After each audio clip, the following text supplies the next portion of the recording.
Le Rossignol, un conte de Hans Christian Andersen. Vous savez qu'en Chine, l'empereur est un Chinois et tous ceux qui l'entourent sont chinois. Il y a de longues années, et justement parce qu'il y a longtemps, je veux vous conter cette histoire avant qu'on ne l'oublie. Le palais de l'empereur était le plus beau du monde, entièrement construit en fine porcelaine. Il fallait même faire bien attention. Dans le jardin poussaient des fleurs merveilleuses. Aux plus belles d'entre elles, on accrochait une clochette d'argent qui tintait à la moindre brise afin qu'on ne puisse passer devant elles sans les admirer. Oui, tout était étudié dans le jardin de l'empereur, et il était si vaste que le jardinier lui-même n'en connaissait pas la fin. Si l'on marchait très très longtemps, on arrivait à une forêt avec des arbres superbes et des lacs profonds. Cette forêt descendait jusqu'à la mer Bleue.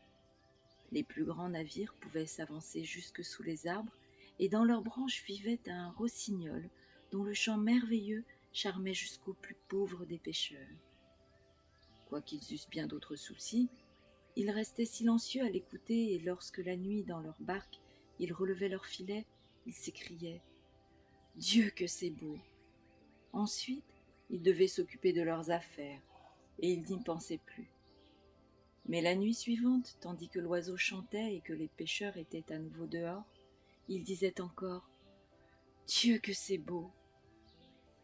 De tous les pays du monde, les voyageurs venaient admirer la ville de l'empereur, le château, le jardin. Mais quand on les menait entendre le rossignol, tous s'écriaient « Ça, c'est encore ce qu'il y a de mieux !» Les voyageurs rentraient chez eux, en parlaient, et les érudits écrivaient des livres sur la ville, le château et le jardin, sans oublier le rossignol qu'ils mettaient au-dessus de tout. Ceux qui savaient faire des vers composaient des poèmes exquis sur le rossignol, dans la forêt, près de la mer profonde. Ces livres faisaient le tour du monde. Et quelques-uns arrivèrent un jour jusque chez l'empereur de Chine. Assis sur son trône doré, il les lisait et les relisait, et de la tête il approuvait les descriptions prestigieuses de la ville, du château, du jardin. « Mais le rossignol est tout de même ce qu'il y a de mieux, » lisait-il. « Qu'est-ce que c'est que ça ?» dit l'empereur. « Le rossignol ? Je ne le connais même pas. Y a-t-il un oiseau pareil dans mon empire, et par-dessus le marché dans mon jardin ? Je n'en ai jamais entendu parler. Et il faut que j'apprenne ça dans un livre. » Il fit venir son chancelier d'honneur, un homme si distingué que si quelqu'un d'un rang inférieur à lui-même osait lui parler ou lui poser une question, il répondait seulement « Pé, pé, pé », ce qui ne veut rien dire du tout. « Il paraît qu'il y a ici un oiseau extraordinaire qui s'appelle rossignol, » lui dit l'empereur. « On prétend que c'est ce qu'il y a de mieux dans mon empire. Pourquoi ne m'en a-t-on jamais rien dit ?»« Je n'en ai jamais entendu parler, » répondit le chancelier. « Il n'a jamais été présenté à la cour. Je veux qu'il vienne ici, ce soir, et chante pour moi. Toute la terre est au courant de ce que je possède, et moi, non. » « Je ne sais rien de lui, » dit le chancelier, « mais je le chercherai, je le trouverai. » Mais où le trouver ? Le chancelier courut en haut et en bas des escaliers, à travers les salons, le long des couloirs. Personne parmi ceux qu'il rencontrait n'avait entendu parler du rossignol. Alors il retourna auprès de l'empereur et suggéra qu'il s'agissait sans doute d'une fable inventée par les écrivains. « Votre Majesté ne doit pas y croire, ce ne sont que des inventions, ce qu'on appelle la magie noire. Mais le livre où je l'ai lu m'a été envoyé par le puissant empereur du Japon, et ça ne peut donc pas être faux. Je veux entendre le rossignol, il faut qu'il soit ici ce soir, je lui accorderai mes plus grandes faveurs. Et s'il ne vient pas, toute la cour sera bâtonnée sur le ventre après le repas du soir.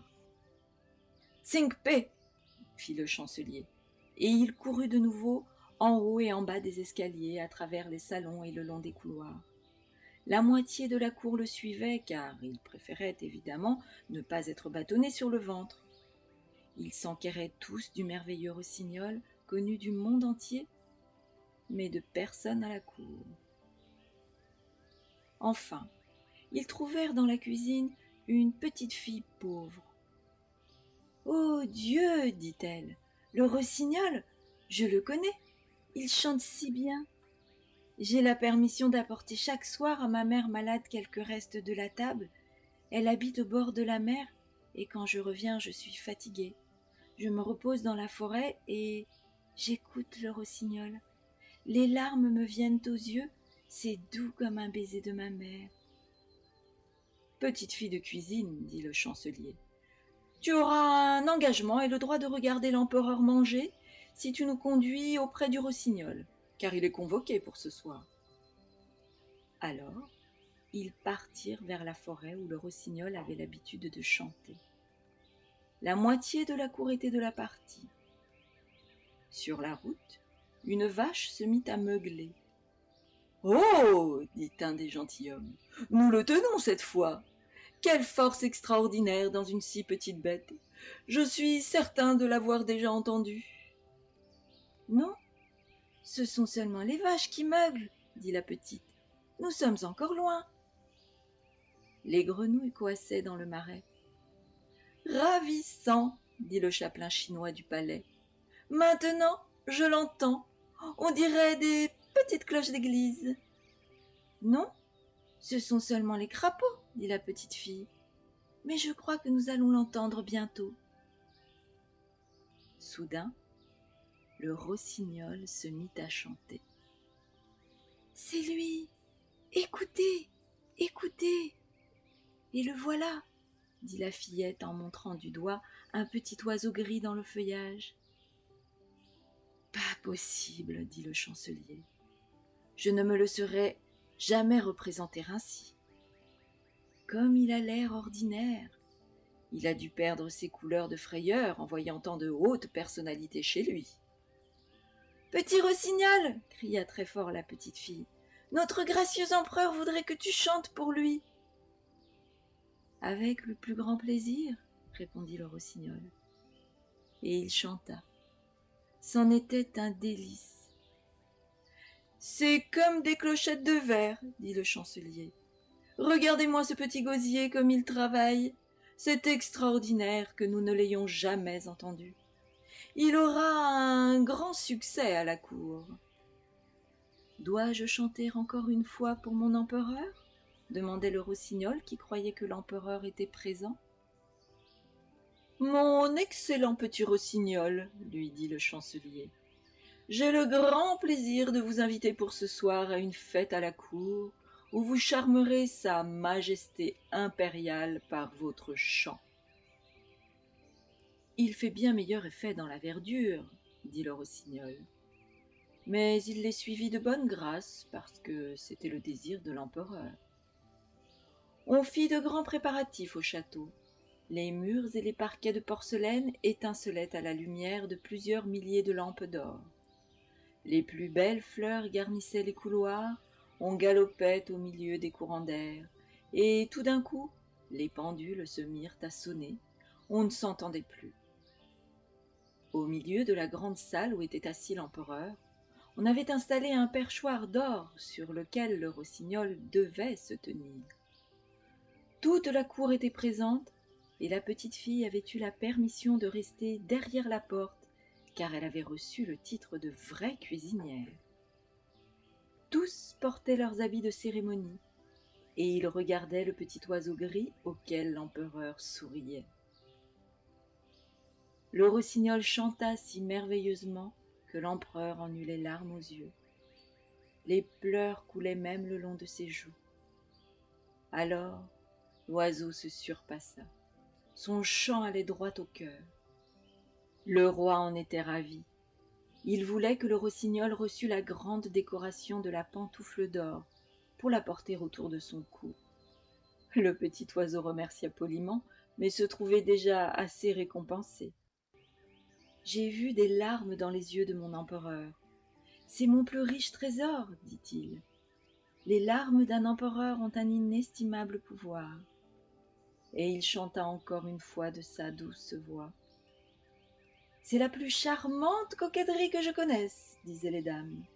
Et elles prenaient de l'eau dans la bouche afin de faire des glouglous si quelqu'un leur parlait. Elles croyaient ainsi être un peu rossignols. Même les laquais et les femmes de chambre déclarèrent qu'ils étaient contents, et ils sont bien les plus difficiles à satisfaire. Ah oui, le rossignol avait du succès. Dorénavant, il resta à la cour, dans sa cage, avec permission de sortir 2 fois le jour et 1 fois la nuit. Mais 12 domestiques devaient tenir chacun un fil de soie attaché à sa patte, et il n'y a aucun plaisir à se promener dans ces conditions. Toute la ville parlait de l'oiseau miraculeux. Quand 2 personnes se rencontraient, l'une disait « rosse » et l'autre « gnôle ». Elles soupiraient et elles s'étaient comprises. 11 enfants de charcutiers portèrent même le nom de rossignol, quoiqu'ils n'eussent point le plus petit filet de voix. Un jour, arriva à la cour un grand paquet sur lequel était écrit « Rossignol ».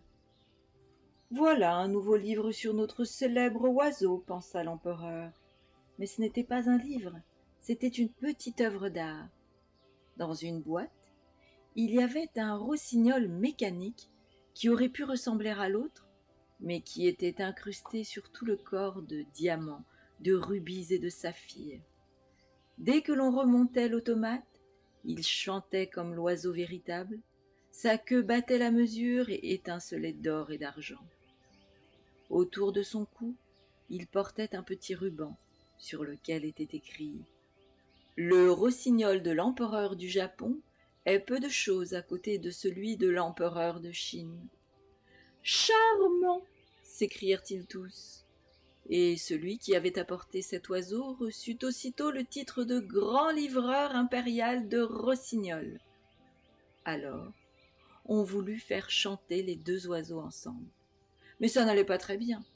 Le véritable rossignol roucoulait à sa façon, et l'autre chantait des valses. « Ce n'est nullement de sa faute, affirmait le maître de musique. Il a beaucoup de rythme et il est tout à fait de mon école. » L'automate chanta donc seul. Il connut la gloire, d'autant plus qu'il était bien plus joli à regarder. Il étincelait comme un bracelet ou une broche. 33 fois, il chanta le même air sans être fatigué. Les gens l'auraient bien écouté encore, mais l'empereur estima que c'était au tour du véritable rossignol. Où était-il donc passé? Personne n'avait remarqué qu'il s'était envolé par la fenêtre ouverte, bien loin vers sa verte forêt. « Qu'est-ce que c'est que ça ?» dit l'empereur. Et tous les courtisans unanimes blâmèrent le rossignol et le jugèrent extrêmement ingrat. « Le plus bel oiseau nous reste, pensait chacun, et l'automate chanta encore. À la 34e fois, les courtisans ne savaient pas encore tout à fait l'air par cœur, car il était très difficile.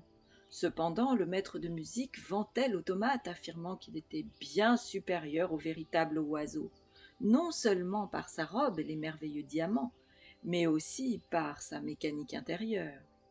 « Voyez-vous, mes seigneurs, et en tout premier lieu notre grand empereur, avec le vrai rossignol, on ne sait jamais d'avance ce qui va tenir, tandis qu'avec l'autre, tout est prévu. C'est comme ça et pas autrement. On peut expliquer comme il est fait, l'ouvrir, montrer la conception du fabricant, où sont les valses, comment elles se déroulent et comment l'une suit l'autre. » « C'est tout à fait ce que je pense, » disait chacun des courtisans.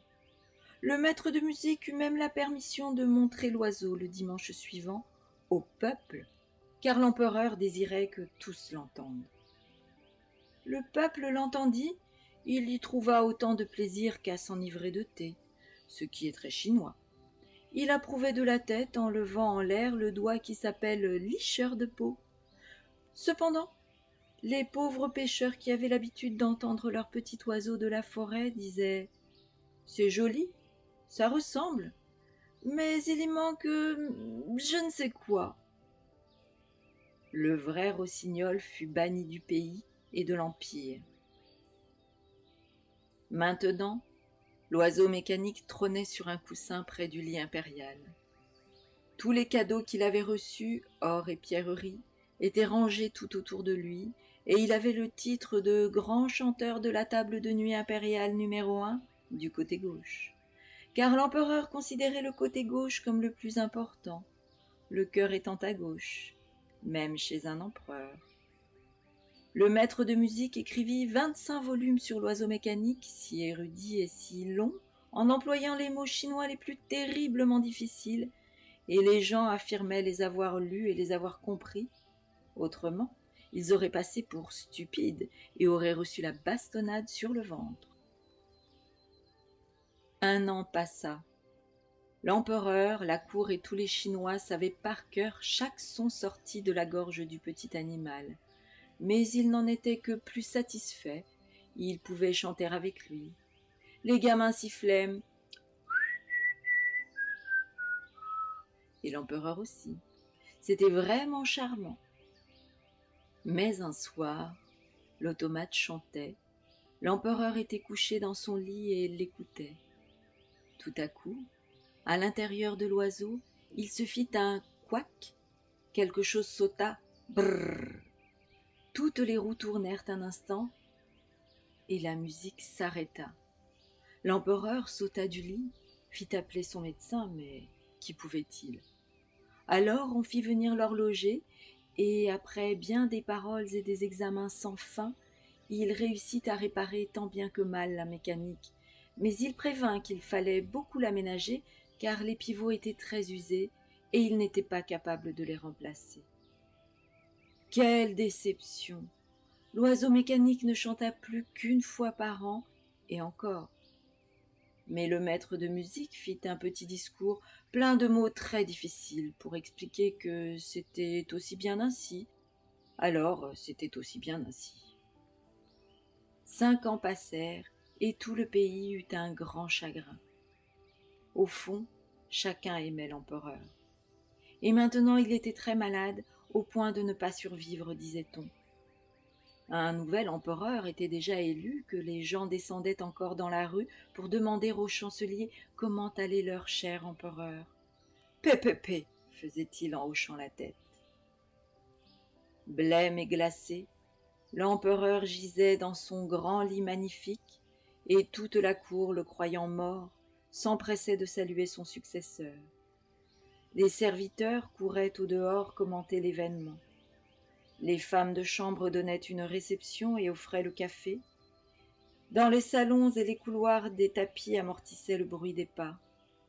Partout régnait le silence. Le silence. Cependant, l'empereur n'était pas encore mort. Immobile, pâle, il était couché dans son lit aux grands rideaux de velours, aux lourds glands d'or. Tout en haut, une fenêtre était ouverte et la lune éclairait le malade et l'oiseau mécanique. Le pauvre monarque ne pouvait presque plus respirer. Il lui semblait avoir un poids énorme sur la poitrine.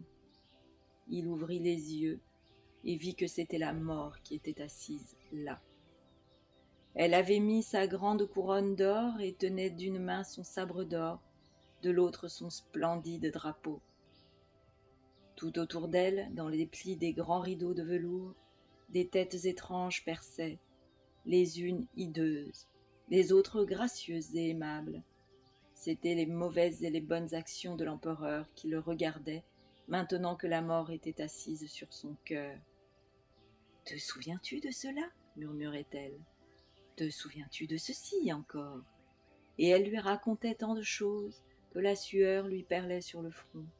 « Je n'ai jamais rien su de tout cela !» cria l'empereur. « Musique, musique, secouez le grand chapeau chinois, que je n'entende plus ce qu'elles disent. » Mais elle continuait. Et la mort hochait la tête comme un Chinois. « Musique, musique !» cria encore l'empereur. « Petit oiseau précieux, chante, chante ! Je t'ai donné de l'or et des bijoux, et j'ai moi-même passé à ton cou ma pantoufle d'or. Chante, chante !» Mais l'oiseau restait silencieux. Personne n'était là pour le remonter, et donc il ne pouvait chanter. La mort regardait le moribond de ses grandes prunelles vides, et tout était silencieux, si effroyablement silencieux. Alors s'éleva soudain près de la fenêtre un chant doux et délicieux. C'était le petit rossignol vivant, assis dans la verdure, au dehors. Il avait entendu parler de la détresse de son empereur, et il venait lui chanter consolation et espoir. Tandis que son gazouillis s'élevait, les sinistres apparitions s'estompaient. Le sang circulait de plus en plus vite dans les membres affaiblis du mourant, et la mort elle-même écoutait et disait « Continue, petit rossignol, continue. Oui, mais donne-moi ce beau sabre d'or, donne-moi ce riche drapeau, donne-moi la couronne de l'empereur. » Et la mort donna chaque joyau pour un chant. Alors, le rossignol continua de chanter. Il chanta le cimetière paisible où poussent les roses blanches, où le sureau embaume, où l'herbe fraîche est arrosée par les larmes des survivants. La mort eut la nostalgie de son jardin et se dissipa comme un froid brouillard blanc par la fenêtre. « Merci, merci, dit l'empereur. Petit oiseau du ciel, je te reconnais. Je t'ai chassé de mon pays, de mon empire, et cependant, tu as repoussé de mon lit mes péchés et la mort de mon cœur. Comment te récompenser ? » « Tu m'as déjà récompensé, dit l'oiseau. J'ai vu des larmes dans tes yeux la première fois que j'ai chanté pour toi, et ça, je ne l'oublierai jamais. Elles sont le vrai bijou pour le cœur d'un chanteur. Mais dors maintenant, pour redevenir sain et fort. Je vais chanter pour toi. » Et il chanta, et l'empereur s'endormit d'un bon sommeil réparateur. Le soleil brillait dans sa chambre lorsqu'il s'éveilla, guéri. Aucun de ses serviteurs n'était auprès de lui, mais le rossignol chantait encore. « Reste toujours auprès de moi, dit l'empereur. Tu ne chanteras que lorsque tu en auras envie, et je briserai l'oiseau mécanique en 1000 morceaux. » « Non, dit le rossignol, il a fait tout ce qu'il pouvait. Garde-le toujours. Je ne peux pas, moi, bâtir mon nid et vivre dans le château, mais permets-moi de venir quand cela te plaira. Le soir, je serai là sur une branche et je chanterai pour toi afin que tu sois joyeux et pensif à la fois. Je chanterai ceux qui sont heureux et ceux qui souffrent, le bien et le mal qui sont autour de toi et qu'on te cache. Le petit oiseau chanteur peut voler au loin, près des pauvres pêcheurs, sur les toits des paysans, chez tous ceux qui sont loin de toi et de ta cour. J'aime ton cœur plus que ta couronne, et pourtant, une couronne a comme un parfum sacré autour d'elle. Je viendrai chanter pour toi, mais il faut me promettre une chose. Tout ce que tu voudras, dit l'empereur. Il était debout, dans son costume impérial qu'il avait lui-même revêtu, et tenait sur son cœur le sabre alourdi par l'or. Je te demande de ne révéler à personne que tu as un petit oiseau qui te dit tout. Alors, tout ira mieux. Et il s'envola. Les serviteurs entraient pour voir leur empereur mort. Ils étaient là, debout devant lui, étonnés. Et lui leur dit simplement « Bonjour ».